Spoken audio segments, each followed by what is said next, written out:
இந்த படத்துல ஆக்சுவலா ராஜ்மோகன் சார் தான் யோகி பாபு சார். அவர் தான் இந்த விக்டிமே. இந்த ஸ்கேமால வந்து ஏமாந்தவர் வந்து ராஜ்மோகன் சார் தான்.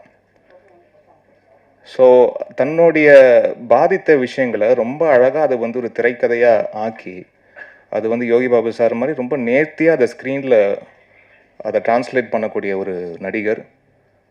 அதை தாண்டி அவருக்கு 1000 வேலை இருக்குது.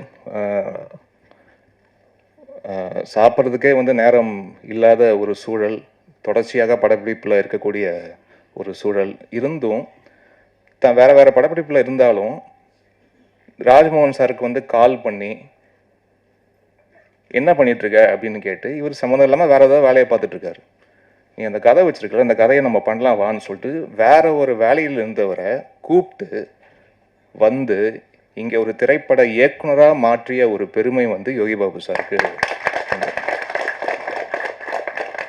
இல்லாட்டி அவர் வேற ஒரு பாதிப்பில் அப்படியே இருந்திருப்பார். அவர் அதை வந்து இப்படி ஒரு ஒரு இயக்குனராக மாற்றி அதை பெரிய சப்போர்ட் சார். ஏன்னா வந்து இன்னைக்கு நீங்கள் சும்மா ஒரு 10,000 ரூபா நம்ம சொந்தக்காரங்களுக்கு கேட்டாலே டக்குன்னு கொடுக்க மாட்டாங்க.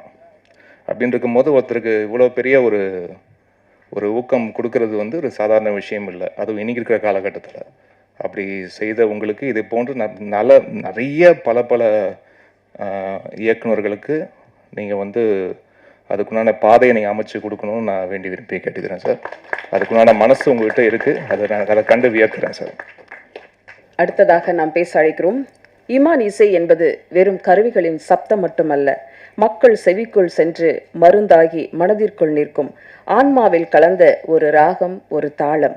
வார்த்தையில்லா மௌனத்திற்கும் காதல் பேசும் கண்களுக்கும் இதய சிரிப்பில் மனம் சிறகடிக்கும். இமான், கமான், வாங்க பேசலாம்.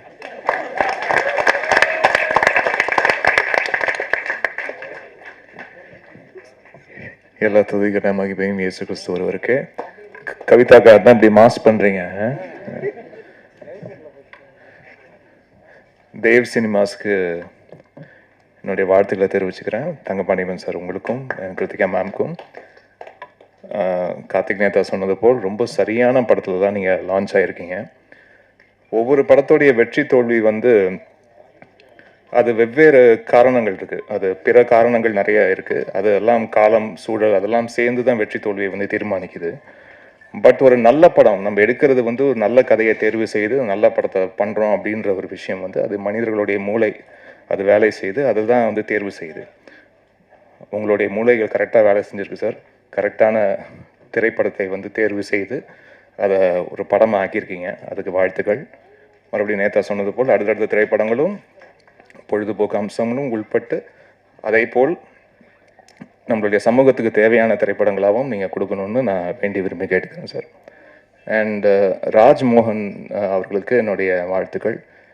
ஃபஸ்ட்டு படம் ஒரு ப்ராப்பர் ரிலீஸ் கிடச்சிருக்கு அண்ட் ஒரு நினச்சபடி அது வந்து திரை வடிவமாக மாற்றுறதுக்கு உண்டான விஷயத்துலேயும் வெற்றி பெற்றிருக்காரு.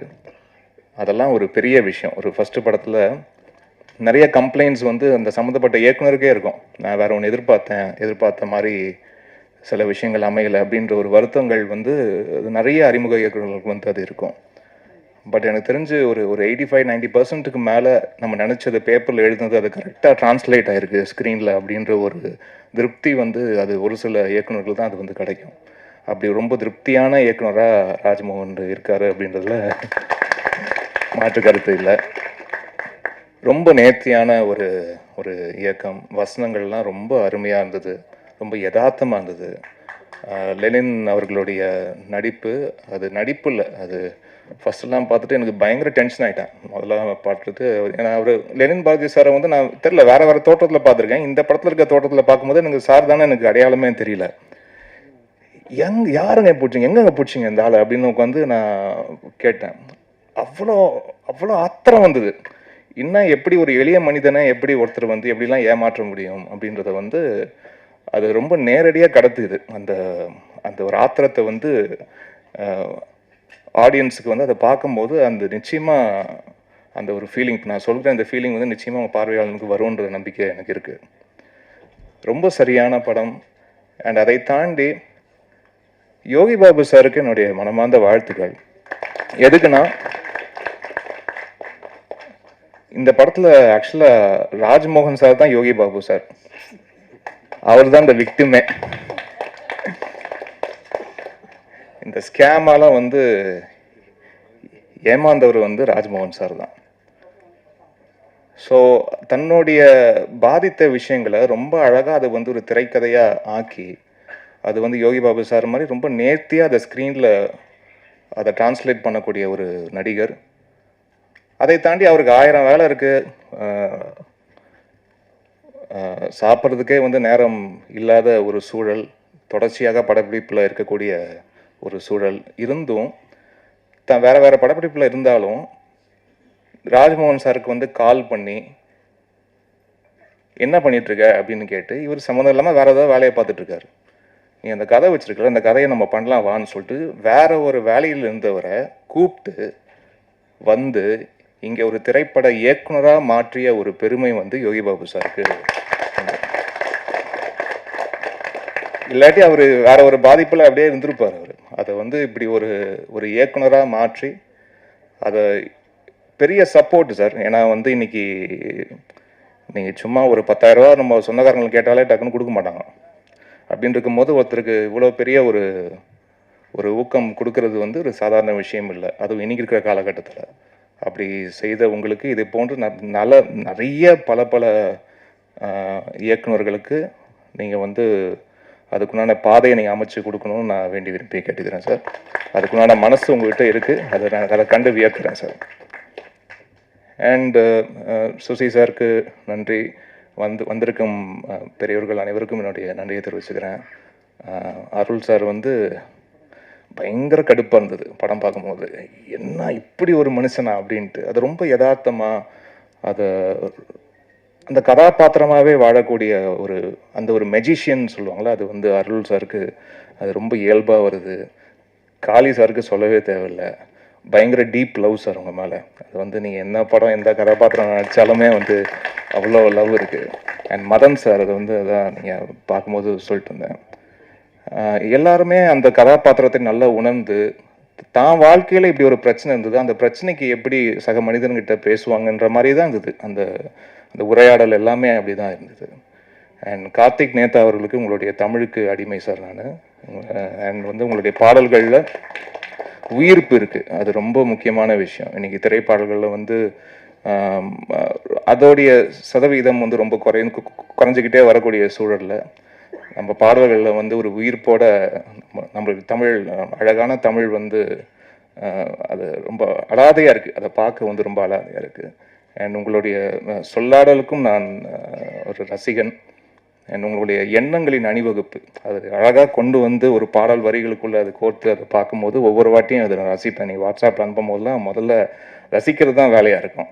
அதுக்கப்புறம் ஏதாவது தேவைப்பட்டனா தான் 1-2 விஷயம் சொல்லுவேன். தவிர மற்றபடி ரொம்ப ஃபஸ்ட்டு ஒரு ரசிகனாக தான் அவங்களுடைய பாடல்களை அணுகிறேன் சார்.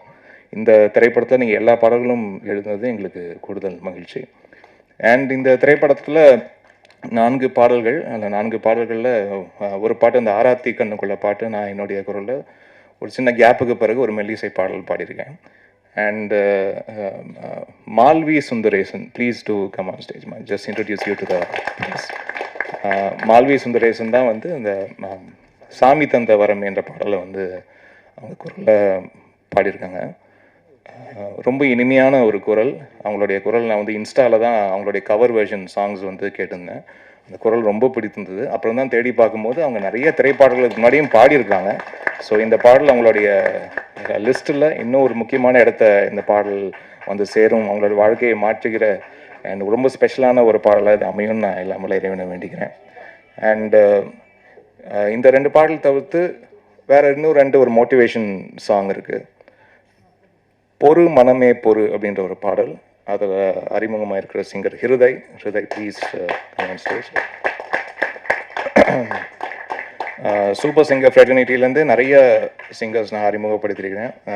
ஆச்சு ஓவர் இத்தனை வருடங்களில் ஈஸியாக ஒரு 145 சிங்கர்ஸ் அறிமுகப்படுத்தியிருக்கேன். அதில் சூப்பர் சிங்கர் ஃப்ரெட்டர்னிட்டியில் மட்டுமே ஒரு 30 சிங்கர்ஸ் ப்ளஸ் அறிமுகப்படுத்தியிருக்கேன். ஸோ அதில் ஹிருதய் ஒரு ரொம்ப ப்ராமிசிங் டேலண்ட். வாழ்த்துக்கள் Hriday, you have a long way to go. வாழ்த்துக்கள். அண்ட் இன்னொரு ஒரு சாங் பிரபஞ்சமே என்னோடு இரு அப்படின்ற ஒரு பாடல். அந்த பாடலை பாடியிருக்கிற ஃபர்ஹான் நவாஸ் அவர்கள். இது நான் ஆக்சுவலாக துபாயில் வேற ஒரு நிகழ்ச்சிக்காக போயிருந்தபோது அந்த நிகழ்வில் ஒரு ஒரு பாடல் பாடியிருந்தார். ரொம்ப அற்புதமாக பாடியிருந்தார். ரொம்ப ஒரு வசீகரிக்கும் குரல் அவருக்கு. ஸோ அவரும் சூப்பர் சிங்கரில் அப்புறம் கண்டஸ்டண்டாக லேட்டராக வந்தபோது துபாயில் பார்த்த பையன் தானே நீ அப்படின்னு வந்து கேட்டிருந்தேன். ஸோ அவரும் இந்த படத்தில் ஒரு பாடல் பாடியிருக்காரு. இவங்களுக்கெல்லாம் இதுதான் முதல் பாடல். உங்களுக்கு பல மேடைகள் கிடைக்கணும், பல வெற்றிகள் உங்களுக்கு கிடைக்கணும். எல்லாம் வல்ல இறைவனுடைய அருள் அனுகிரகமும் உங்க கூட இருக்கணும்னு நான் வேண்டி விரும்பி கேட்குறேன். நன்றி. அண்ட் இவ்வளோ சப்போர்ட் கொடுத்துட்ருக்க ப்ரெஸ்ஸு, மீடியா உங்கள் அனைவருக்கும் நான் நன்றியை தெரிவிச்சுக்கிறேன். இந்த திரைப்படத்தை பாருங்கள். நிச்சயமாக இந்த ஸ்கேம் இந்த படம் டீல் பண்ணக்கூடிய அந்த ஸ்கேம் வந்து எல்லாருக்கும் ரொம்ப ரிலேட்டபிளாக இருக்கும். அதுதான் இந்த படத்துடைய யூஎஸ்பியாக பார்க்குறேன். இந்த படத்தோட யூனிக் செல்லிங் பாயிண்ட்டு நம்ம வண்டி இல்லாத மக்கள் நீங்கள் வந்து இல்லை, ஒரு டூ வீலர் ஒரு சைக்கிளாச்சும் வந்து இருக்கும். அப்படின்னு இருக்கும்போது இந்த வெஹிக்கிள்குள்ளே நடக்கிற அந்த ஸ்கேமை வந்து ரொம்ப இன்ட்ரெஸ்டிங்காக நம்மளுக்கு தெரியாத நிறைய ஃபேக்ட்ஸை வந்து எஜுகேட் பண்ணுது இந்த படம். இந்த படம் கண்டிப்பாக எல்லாரும் ஒரு பொழுதுபோக்கை தாண்டி கண்டிப்பாக எல்லாரும் பார்க்க வேண்டிய படம். நம்ம எவ்வளோ உஷாராக இருக்கணும், நம்ம வெஹிக்கிள் விஷயத்தில் எவ்வளோ உஷாராக இருக்கணுன்றது ஒரு பெரிய ஒரு ஐ ஓப்பனர் இந்த படம். அதுக்காக நிச்சயமாக இந்த படத்தை பாருங்கள், உங்கள் எல்லாருக்கும் பிடிக்கும் நான் நம்புகிறேன். ரொம்ப ரொம்ப கான்ஃபிடென்ட்டாக இருக்கேன். ஏன்னா ஒரு சில படங்கள் தான் வந்து அந்த ஒரு கான்ஃபிடென்ஸ் வந்து யாரும் சொல்லாமலே வரும். அப்படி ரொம்ப ஒரு கான்ஃபிடென்ட் ப்ராடக்டாக இது வந்திருக்குன்னு நினச்சி பார்க்கும்போது ரொம்ப சந்தோஷமாக இருக்குது. உங்களுடைய அன்பும் ஆதரவும் இந்த திரைப்படத்துக்கு தேவை. நன்றி, வணக்கம். Thank you sir.